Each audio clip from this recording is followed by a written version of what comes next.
Sa mémoire est le cauchemar de ceux qui comptent sur l'oubli collectif pour passer au travers. Avec Mario Dumont, bonne chance. Alexandre, le quotidien britannique The Guardian, c'est un article que quelqu'un vient de porter à mon attention, qui a un texte ce matin de leur journaliste qui est posté à New York sur le sujet dont on parlait tout à l'heure, l'effet des tarifs, contre-tarifs, etc. Alors, je te lis les premiers mots.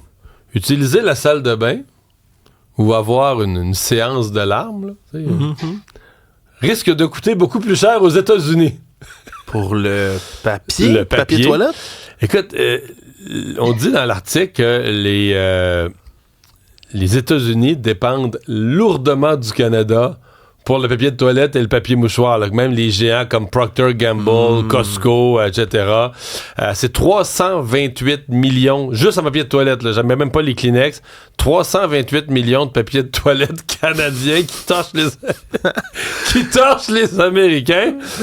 Et donc, on dit que ça pourrait, le prix de ces produits-là, là, des mouchoirs et du papier de toilette pourrait augmenter de 25% et plus, là. Fait que ça, c'est à très court terme aux États-Unis.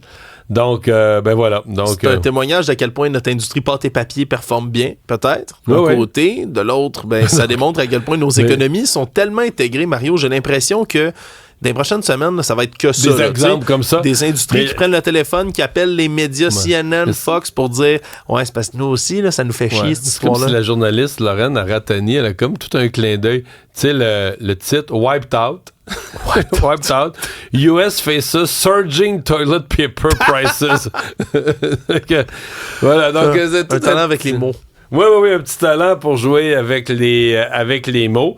Mais on dit ça, mais tu sais, on en rit, mais c'est des exemples très concrets. Parce que l'Américain moyen qui va payer plus cher son papier de toilette, pour une partie, à voter Trump. Puis la raison numéro 1 de voter Trump, c'était que la vie coûtait cher, là. Fallait que tout coûte moins cher. Puis là, si on fait un bilan, le prix de l'essence a explosé depuis que M. Trump est là. Le prix de plein de produits explose en raison de la guerre tarifaire. Le prix des aliments qui explose. Je veux dire, sur à peu près tous les fronts, les prix sont en train de monter. Puis là où ça va pouvoir faire la différence, tu parles pâte et papier, là, ça va être des exemples comme ça qui vont ressortir. Semble-t-il que c'est l'aluminium là, qui est vraiment un des dossiers cruciaux aussi. Parce que les États-Unis n'en ont presque pas. Là. Ils en rentrent dans les véhicules, même dans l'armée, dans les équipements militaires. Tout ce qu'on utilise a besoin d'aluminium ou presque. Là. Tous les produits technologiques, tous les véhicules. Sinon, c'est assez majeur. Peut-être qu'on est plus important qu'on construire une pensait. aluminerie, ça prend des années. Et de toute façon, il n'y aurait pas l'énergie. Ça prend beaucoup d'énergie. Les États-Unis n'ont rien pour construire des alumineries. Ils sont entièrement dépendants. D'ailleurs, Trump l'a avoué là, que sur l'aluminium, il était dépendant du Canada. Prochain invité, grand nom du monde culturel québécois, qui est porte-parole d'un événement qui est aussi important dans le monde culturel québécois. C'est Mme Angèle Dubeau. Bonjour. Oui, Madame Dubeau, vous êtes la porte-parole donc de la 26e édition de la Fête de la musique de Tremblant. Mais avant qu'on entre là-dedans, il y a eu un gros décès dans le monde de la musique là, hier. Dolly Parton qui est partie. Étiez-vous une fan? Est-ce que c'est un décès qui vous attriste? C'est sûr que ça m'attriste. Je l'ai aimé, je l'ai écouté comme tout le monde. Malheureusement, j'ai pas eu d'expérience ou de moment privé avec elle, je l'ai jamais rencontrée, mais je l'ai toujours adorée, j'ai toujours écouté. C'était une femme de création, une femme qui avait pas peur, une femme qui défonçait les barrières. Alors pour ça, je lui envoie mon chapeau, soulève mon chapeau. Alors là, ça commence le 4 septembre prochain, 26e édition. Pourquoi les gens devraient faire le petit voyage, là, mettons là, nos Montréalais ici, nos banlieusards? C'est quoi les bons motifs pour faire la route, monter dans le Nord puis venir voir ces festivals-là? Ben d'abord, vous savez, c'est dans le décor majestueux de Tremblant. Alors, c'est une belle occasion justement de faire un coup de chapeau, un dernier petit coup de chapeau à l'été. C'est une trentaine de concerts et d'activités. Tout est gratuit. C'est rare qu'on voit ça aujourd'hui. Tout est gratuit. Ouais. La fête de la musique, c'est la fête de toutes les musiques. Alors pour moi, je suis certes porte-parole, mais je suis fondatrice et directrice artistique de l'événement. Ça fait déjà plusieurs années que je suis là. Je l'ai voulu accessible, tellement accessible que justement je voulais que ça soit dehors, que les gens viennent en famille. Trouvez-moi des endroits où vous pouvez entendre Viviane Audet, Grégory Charles, l'ensemble Caprice, Octopus, Wooden Shape, de la musique classique, du jazz, de la musique du monde dans un seul week-end. Ben, c'est l'occasion de venir à Tremblant puis venir nous rencontrer. C'est vrai que c'est assez unique, là. On est dans tous les styles musicaux. Oh oui, ça, pour moi, c'était quelque chose, dès le départ, quand je l'ai pensé, cette fête de la musique, je voulais que ce soit la fête de toutes les musiques. Vous savez, comme musicienne classique, j'ai vécu souvent la barrière de l'étiquette, je peux dire, dans mon front de musicienne classique. Vraiment, un bon musicien reste un bon musicien. Une bonne musique est une bonne musique. Et pour moi, c'était important d'abaisser complètement les barrières et d'amener tout ce beau monde. Et en même temps, c'est l'occasion rêvée pour les gens qui veulent faire des découvertes. Des fois, ils vont peut-être venir à Tremblant pour un artiste en particulier, pour Pierre Lapointe, par exemple, qui sera là, ou comme je nommais tantôt Grégory Charles. Mais sinon, une fois rendu là, c'est place à la découverte. Puis c'est souvent l'occasion de découvrir. Et place peut-être à aller voir, place à aller voir des styles musicaux où les gens se seraient jamais déplacés pour ce style-là, mais là, ils vont être à même d'être baignés dedans, là. Tout à fait. C'est pour ça que ça se fait sans barrière. L'autre chose aussi, c'est qu'il y a une proximité incroyable. D'abord, on est à l'extérieur. Je viens pas bouder ici le concert en salle. J'en ai vécu toute ma vie, là, mais c'est quand même une expérience tout à fait différente de le vivre à l'extérieur. Et il faut voir les yeux des enfants qui arrivent là-bas et qui vont il y a des activités spécifiques pour eux, mais il y a aussi tous les concerts qui sont là pour eux. Et là, ils voient c'est quoi la technique d'un musicien pour jouer de l'instrument. Ils sont tellement prêts, ils peuvent s'approcher tout près de la scène. Ils peuvent même aller poser des questions après aux artistes qui sont disponibles. Donc, c'est vraiment cette proximité aussi qui fait le charme de la fête de la musique. Je rebondis là-dessus, justement, la musique classique, comme vous l'avez dit, il y a toujours eu une espèce d'étiquette dessus.